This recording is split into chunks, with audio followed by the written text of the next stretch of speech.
Assalamualaikum warahmatullahi wabarakatuh. Selamat datang di podcast Ramadan.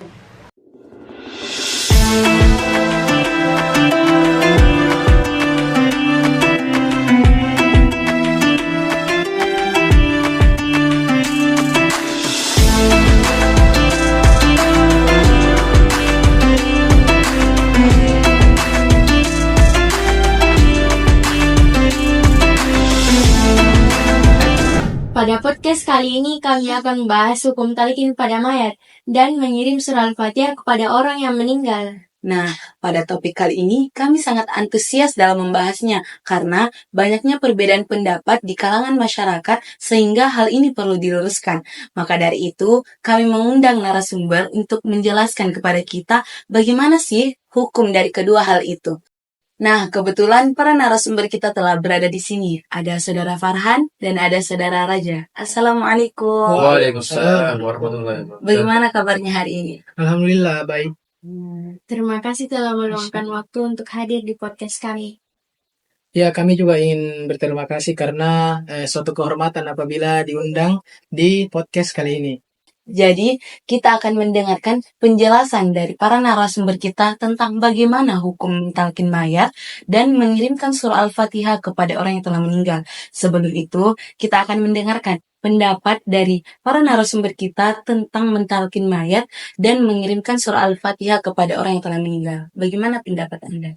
Baik, menurut pendapat saya, mentalqin mayat itu adalah hal yang boleh-boleh saja karena mentalqin mayat itu tidak melanggar peraturan syariat agama. Seperti itu. Selanjutnya tentang amalan mengirimkan surah Al-Fatihah kepada orang yang meninggal itu, sebenarnya amalan itu sudah sering dilakukan oleh umat-umat Islam. Terlebih lagi pada tradisi Ahlussunnah wal Jamaah. Namun ada beberapa kelompok yang menolak tentang hal itu. Oke. Agar pembahasan kita tidak tercampur aduk, sebaiknya kita akan membahas secara satu persatu dulu pembahasan ini. Nah, yang pertama kita akan membahas tentang talqin yang akan dijelaskan oleh Saudara Raja. Nah, sebelumnya, apa itu talqin? Baik, terima kasih.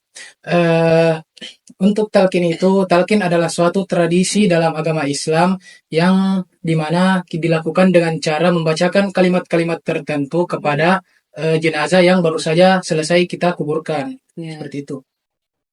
Oh, seperti itu. Jadi apa tujuan dari talqin itu sendiri? Untuk tujuannya sendiri, sebenarnya talqin ini tuh mempunyai fungsi, di antara lain fungsinya itu sebagai agar bisa membantu sang jenazah untuk menghadapi pertanyaan-pertanyaan yang berada di alam kubur dan juga menjadi pegangan agar kan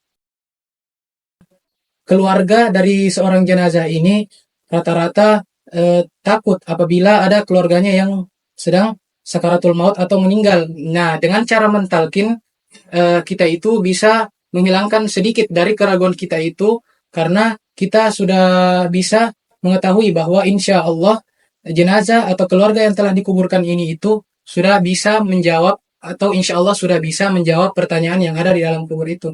Seperti itu. Tapi saya pernah mendengar di kelompok sebelah mengatakan bahwa mentalqin mayit itu sama dengan mengajak bicara kepada mayit.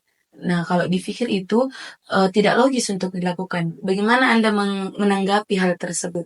Baik, untuk hal seperti itu sebenarnya kita tidak perlu goyah untuk menghadapi pendapat-pendapat seperti itu karena kita mengetahui bahwa di dalam sebuah kitab yang bernama Talkhis Al-Khabir dari seorang sahabat Rasulullah yang bernama Abu Umamah Al-Bakhili yang diriwayatkan oleh Imam Al-Hafiz Ibnu Hajar Al-Asqalani, dikatakan dalam hadis itu apabila kita telah selesai memakamkan seorang jenazah maka talqinkanlah ia, dan hadis ini itu dikategorikan sebagai hadis hasan yang dimana seperti yang kita ketahui apabila hadis hasan itu berisi perbuatan-perbuatan yang tidak melanggar syariat agama maka hal itu dapat kita lakukan.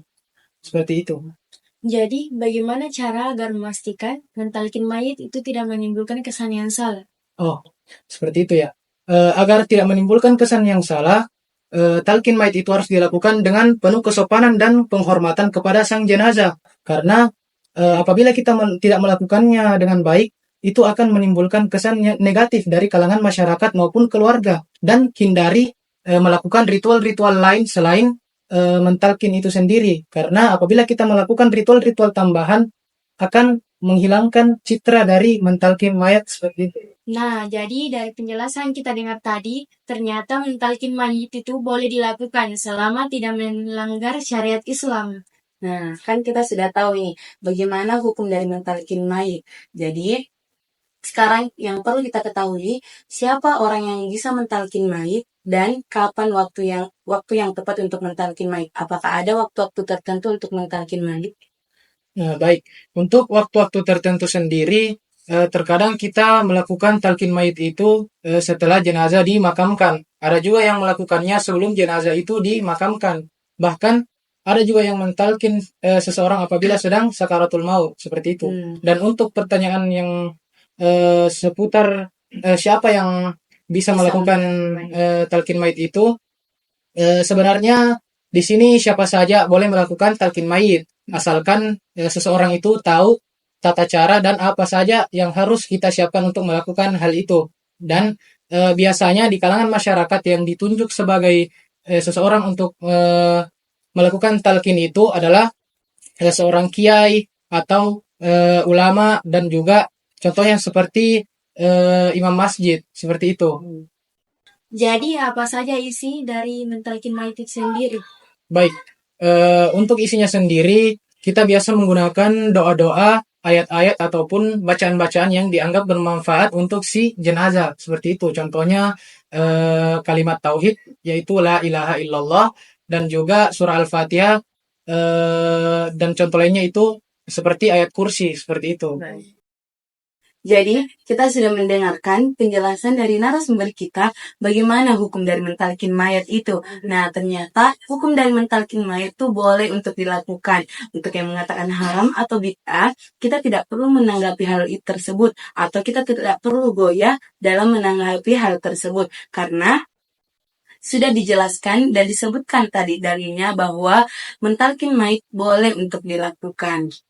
Nah, selanjutnya kita akan membahas hukum mengirimkan surah Al-Fatihah kepada orang yang telah meninggal, yang dibawakan oleh Saudara Farhan. Nah, pembahasan kali ini juga sangat banyak perbedaan pendapat masyarakat yang mengatakan bahwa surah Al-Fatihah yang dikirimkan kepada mayat tersebut atau jenazah atau orang yang sudah meninggal itu tidak sampai. Nah, kita akan mendengarkan penjelasan oleh Saudara Farhan tentang bagaimana hukum dan apakah surah Al-Fatihah yang kita kirimkan kepada orang yang sudah meninggal sampai kepada orang yang dituju tersebut.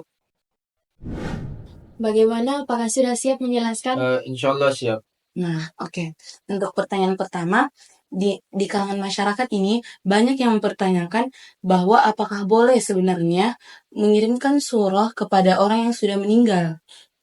Dalam umat Islam itu mengirimkan pahala bacaan Al-Quran atau pahala bacaan Al-Fatihah kepada orang yang sudah meninggal itu diperbolehkan, terutama dalam kalangan Ahlussunnah wal Jamaah, sebagaimana yang Kiai Haji Ali Maksum kutip dalam kitab Hujjah Ahlussunnah wal Jamaah pada Quran surah Yasin ayat 28, yaitu inna nahnu nuhyil mauta wa naktubu ma qaddamu wa atharahum. Kiai Haji Ali Maksum menjelaskan bahwa orang yang mengirimkan pahala bacaan Al-Quran, baik itu orang yang dikirimkan, maksudnya orang yang sudah meninggal, itu tetap bermanfaat baginya. Jadi boleh-boleh saja. Oh, jadi boleh nih.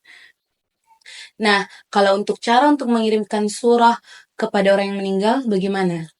Yang pertama itu dengan meniatkan pahala bacaan Al-Quran atau surah Al-Fatihah kepada almarhum atau almarhumah.